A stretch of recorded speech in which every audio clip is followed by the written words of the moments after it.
dresser l'acte de notoriété qui a fait l'objet d'une précédente vidéo. Les étapes suivantes vont notamment être la déclaration fiscale de succession et l'attestation de propriété immobilière. La déclaration fiscale de succession, c'est un imprimé CERFA qui doit être déposé au service des impôts compétents dans les 6 mois du décès.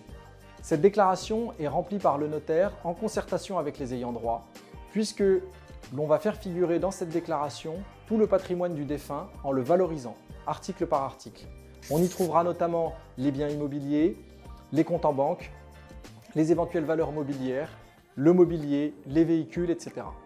On trouvera également le passif de succession, puisque le défunt est parfois décédé avec un prêt en cours, ou alors en étant redevable de certaines sommes à certaines personnes physiques ou à certains organismes.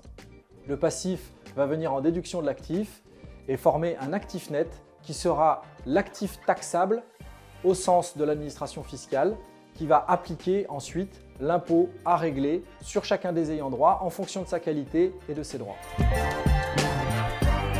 C'est l'acte notarié qui va transmettre les biens immobiliers du défunt à chacun des ayants droit, toujours en fonction de leurs droits.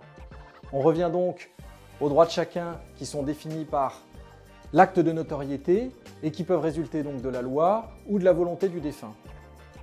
Cet acte sera publié au service de publicité foncière, exactement comme une vente, pour que l'administration puisse actualiser tous ses services avec les nouveaux noms des propriétaires et notamment au service du cadastre.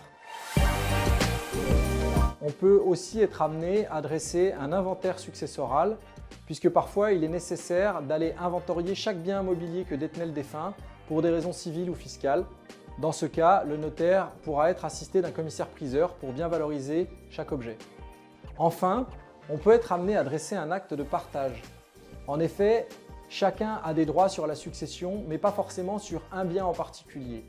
On va alors se demander quels sont les droits de chacun et comment il peut être rempli de sa part par une attribution précise d'un ou plusieurs biens.